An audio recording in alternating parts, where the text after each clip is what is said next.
जनजाति को जो आरक्षण मिल रहा है उस सूची को संशोधन करना, लोकसभा में आरक्षण का बिल लंबित है उसको अभी तक पास न होना, ये सब सारी चीजें है।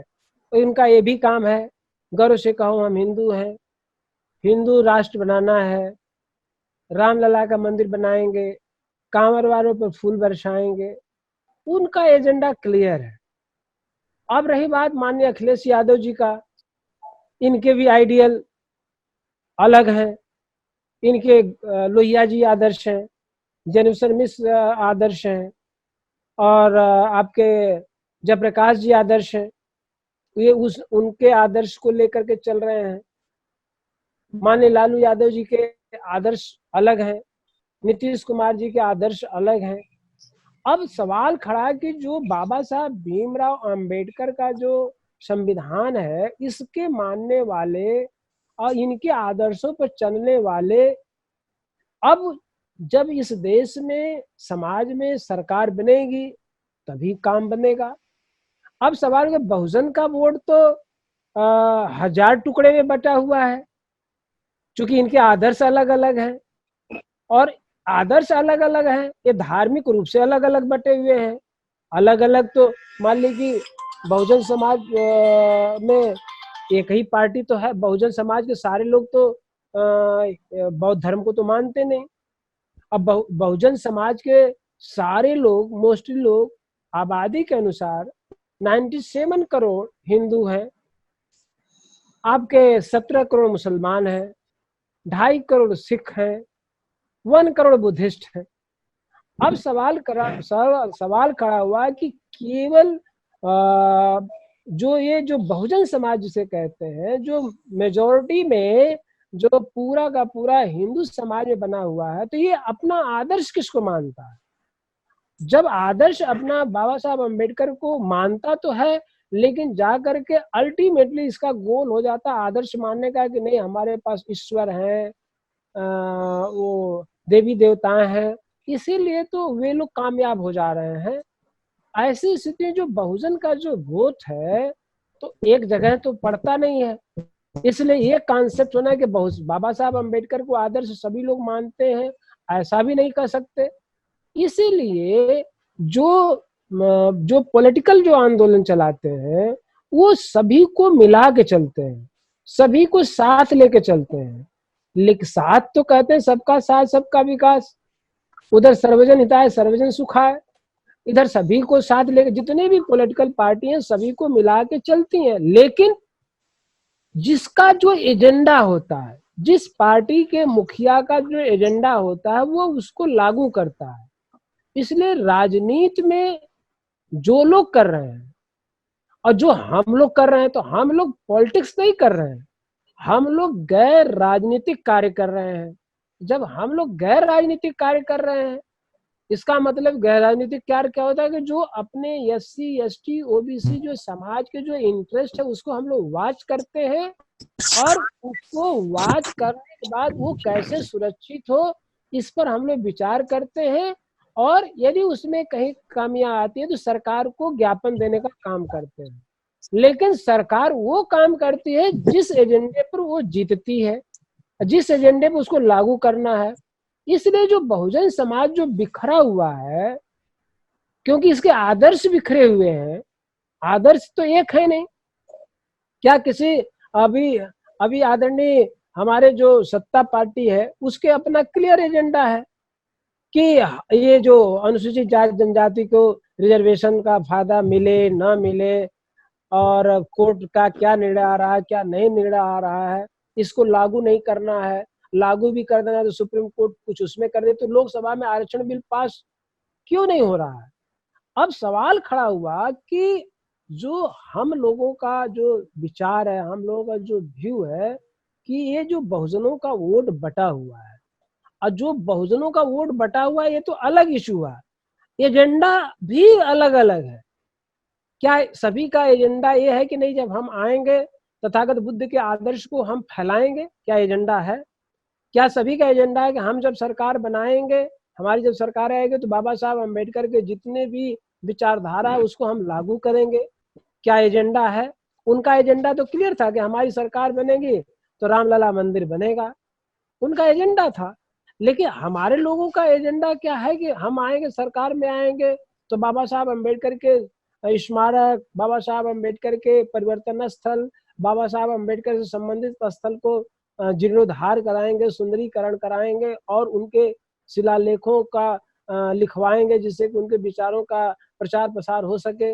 बुद्ध के शिलालेखों का प्रचार प्रसार कराने के लिए उसका जैसे सम्राट अशोक ने किया वैसा हम कराएंगे। इसलिए बहुजन समाज की सरकार बन जाना अच्छी बात है, लेकिन सबसे ज्यादा उसके एजेंडे को ध्यान में रखना कि उसका एजेंडा क्या है। इसलिए जो जो मुखिया होता है किसी भी पॉलिटिकल पार्टी का, किसी पॉलिटिकल जो थिंक टैंक होता है, किसी पॉलिटिकल पार्टी का जो लीडर होता है, उसकी सोच किस आदर्श किस आइडियल पुरुष के को लेकर वो चल रही है, ये ज्यादा महत्वपूर्ण है।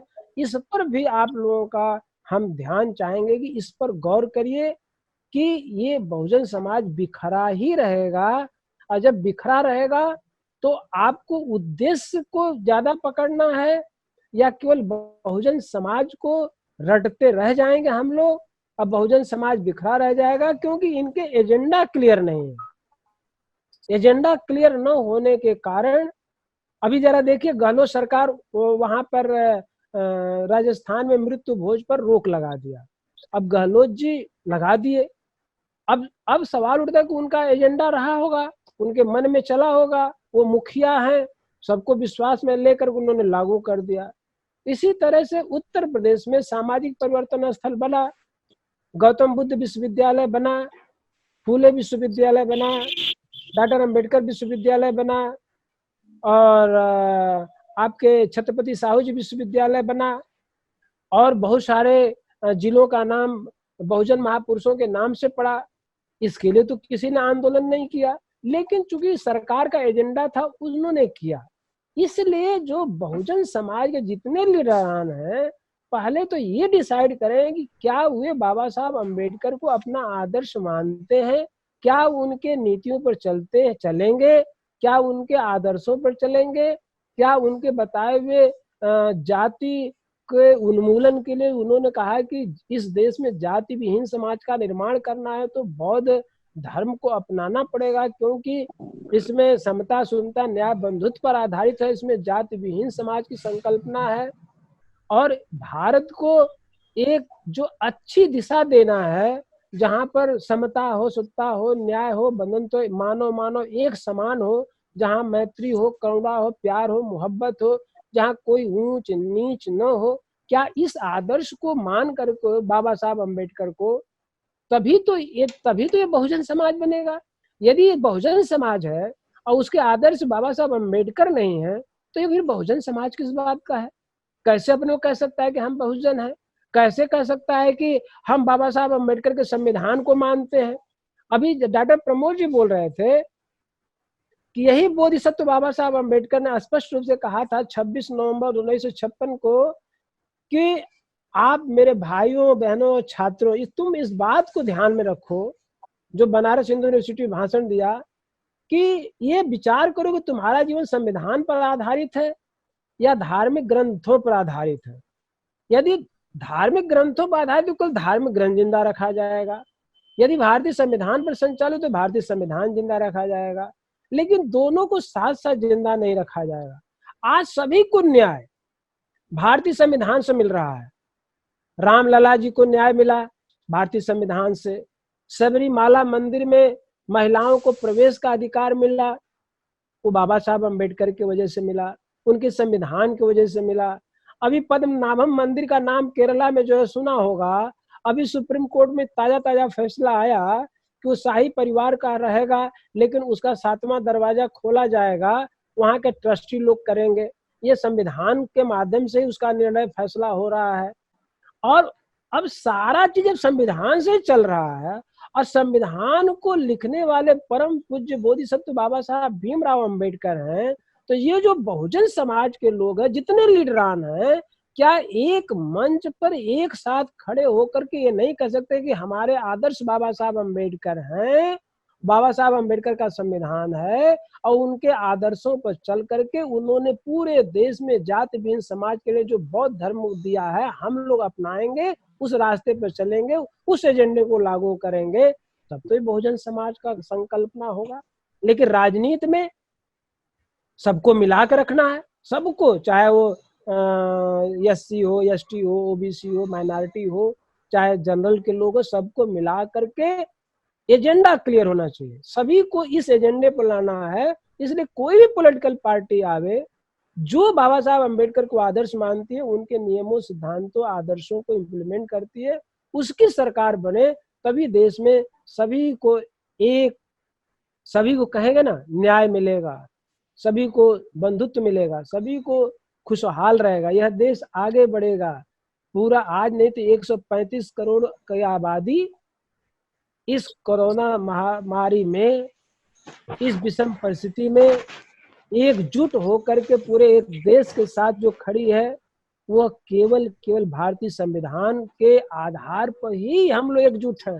नहीं से बहुत से मजदूर मर गए, कल कारखाने बंद हो गए, बहुत से हमारे देश में आर्थिक संकट आया, विदेशियों से संकट आ रहा है, चाइना से आ रहा है, पाकिस्तान से आ रहा है, नेपाल से आ रहा है, कुछ बांग्लादेश भी उसी में थोड़ा गर्माहट छेड़ दे रहा है। ये जो देश की पूरी स्थिति है और देश की आंतरिक जो स्थिति है जो खराब चल रही है, जो महामारी है, ये सब सारी चीजें जो कंट्रोल है ड्यू टू भारतीय संविधान और बाबा साहब अम्बेडकर के, ये जो सभी लोगों को जोड़ा, विभिन्न भाषा, विभिन्न जातियां, क्षेत्रवाद, जातिवाद, भाषावाद, ये तमाम चीजें होने के बावजूद यदि हम एक साथ हैं तो ड्यू टू बाबा साहब अम्बेडकर और उनके संविधान की वजह से है। इसलिए सारे बहुजन समाज को जो लीडरान है उनके अपने आदर्श को घोषणा पत्र में लाना पड़ेगा कि उनके आदर्श कौन है।